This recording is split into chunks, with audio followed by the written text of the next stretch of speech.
You wake up at 6 in the morning, and the first thing you feel is the weight of another day you have already lived 1,000 times before. There is a quiet, persistent hum of anxiety beneath the surface of your routine.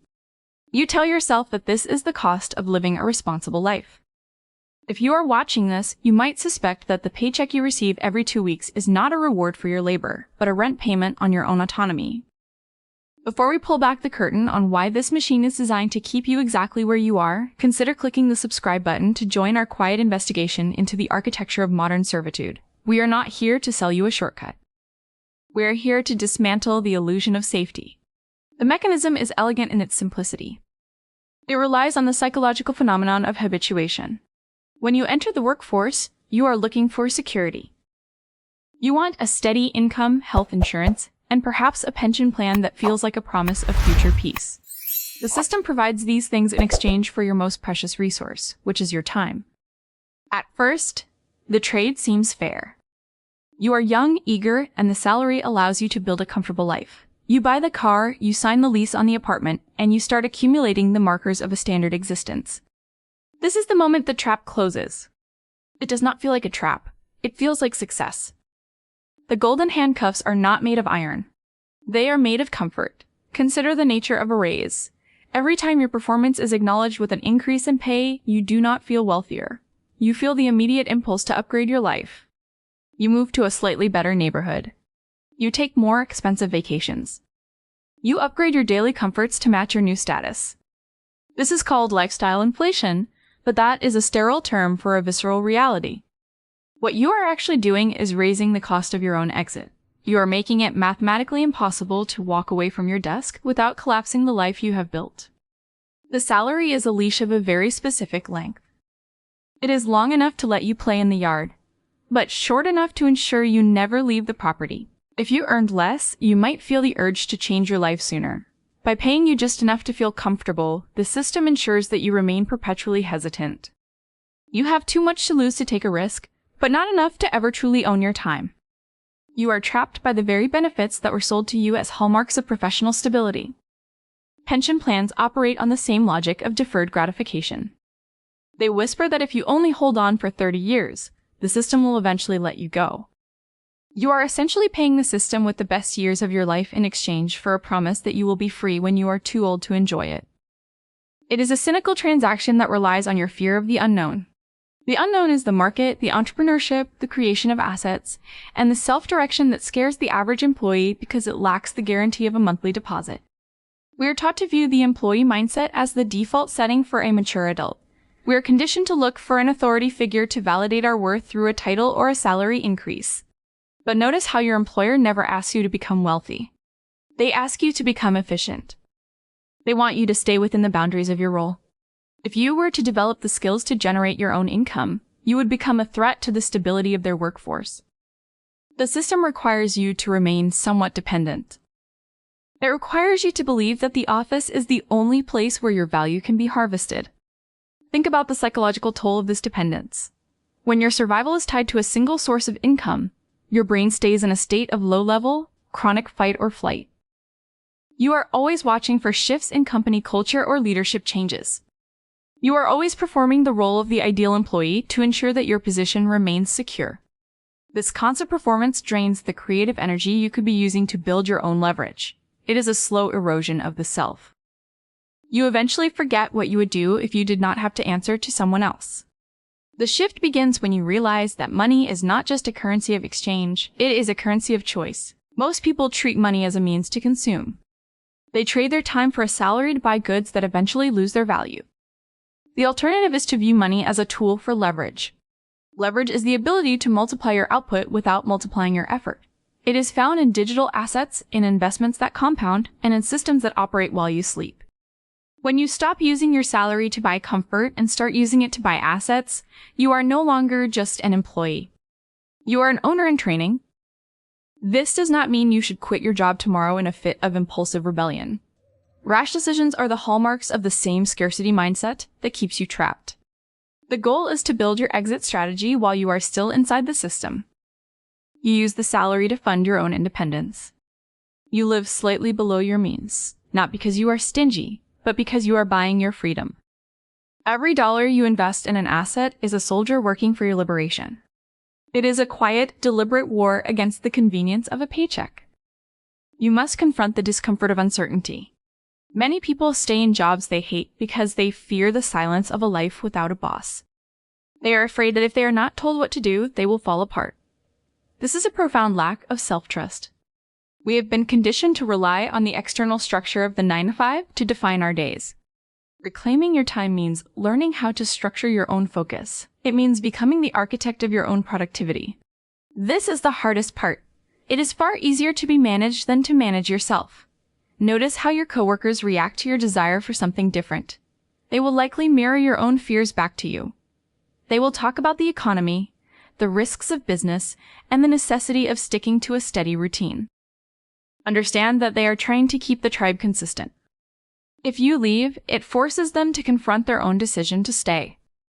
Their skepticism is not about you. It is about the reflection of their own suppressed desires. Do not argue with them. You do not need their validation to change your trajectory. You only need your own data. Start by tracking your time as closely as you track your expenses. Most of us know exactly how much is in our bank account, but we have no idea how we spend our discretionary hours.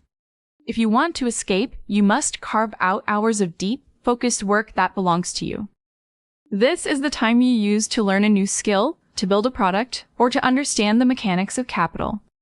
This is your secret life. It is the foundation upon which your independence will eventually stand. The system wins when you are too tired after work to think for yourself. When you reclaim your energy in the evenings and on weekends, you are stealing back your future. Consider the concept of the wealth gap. It is not just a difference in account balances. It is a difference in how people view assets versus liabilities. An employee treats a car as a necessity. An owner treats a car as a depreciating expense. An employee treats a home as an investment. An owner treats a primary residence as a place to live, while looking for assets that cash flow. These are not just financial decisions. They are psychological frameworks. You have to rewire your brain to see the world not as a marketplace of jobs, but as a marketplace of opportunities to provide value outside of a corporate structure. The golden handcuffs are designed to be comfortable enough that you never truly try to pick the lock. The salary is the bait. The benefits are the cage. The pension plan is the long-term containment. None of these things are inherently evil, but they are all designed to serve the entity that provides them, not you. You are a resource to be optimized until you are no longer useful. Once you grasp this, you can stop taking it personally. It is not an insult. It is just the logic of the system. Your job is to stop being a resource and start being an operator. There is a strange silence that comes when you realize you have enough to walk away. It is not the silence of fear. It is the silence of power. When you no longer need the salary becomes a choice. You can stay in your job with a different mindset. You can show up, do your work, and leave without the emotional weight of needing the approval of your superiors. You become a consultant in your own life. You are there because you choose to be, not because you are desperate. That shift in posture changes everything. People treat you differently when they sense you are not dependent on them. Do not look for motivation in this journey. Motivation is a weather event. It comes and goes. Look for discipline and clarity. You need a system that functions even when you are exhausted, bored, or tempted to return to the comfort of the status quo. Keep your expenses low while your assets grow. This is the only reliable path to freedom. It is slow, it is quiet, and it is entirely within your control. You are not waiting for a promotion. You are not waiting for a market crash. You are not waiting for someone to notice your hard work. You are building a life that does not require anyone else's permission. As you begin to see the architecture of the trap, you will notice it everywhere. You will see it in the way people talk about their weekend plans as a way to recover from the week. You will see it in the way they fear the Monday morning alarm. You will see the subtle ways they prioritize their job over their health, their relationships, and their sanity. It is a collective agreement to accept a life of limited agency. You are now a witness to this, and that changes your relationship with the world. You are no longer part of the collective delusion. The mystery of your own potential is the only thing worth pursuing. You have spent years developing skills that serve someone else's mission. Now, you must turn those skills inward. What if the value you provide to your company could be provided to the market directly? What if you stopped viewing yourself as an employee and started viewing yourself as a business of one?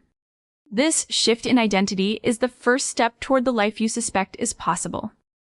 It requires courage, not because it is dangerous, but because it is unknown. The path to financial independence is not found in a lottery ticket or a viral trend. It is found in the compounding effect of small, consistent choices. It is the decision to save a portion of your income, the decision to learn a skill that scales, and the decision to value your time above all else. This is the work of a lifetime, not a weekend project. And it is the most rewarding work you will ever do. It is the work of reclaiming your mind from the system that trained you to be a cog. Listen to the hum of your own ambition. Whatever you have been feeling, that quiet, nagging suspicion that there is another way to exist is your compass. It is not a sign of ingratitude. It is a sign of awakening. The system is designed to sedate you, but your awareness is the antidote. Use this clarity wisely. You do not need to burn bridges or make grand declarations. You simply need to start moving in a different direction, one step at a time, until the trajectory of your life is entirely your own. You are at a crossroads. The path of the salary is paved, illuminated, and leads exactly where everyone else is going. The path of the owner is dark, overgrown, and requires you to carry your own light. Most people will choose the first path because it feels safer. But you already know what that safety costs. You have already paid the price in time, in energy, and in the quiet parts of your soul that you have tucked away. The question is not whether you can afford to leave. The question is whether you can afford to stay. If you are ready to stop being an employee of the system and start building your own assets, the journey begins with a fundamental change in how you perceive your day. You have agency, even if you have forgotten how to use it. Begin by auditing every expense, every habit, and every belief about what you think you need to survive. Strip away the excess. Create the margin. Use that margin to build your own leverage. In the next video, we're going to talk about why most people build an audience wrong and why followers and freedom are not the same thing. See you there.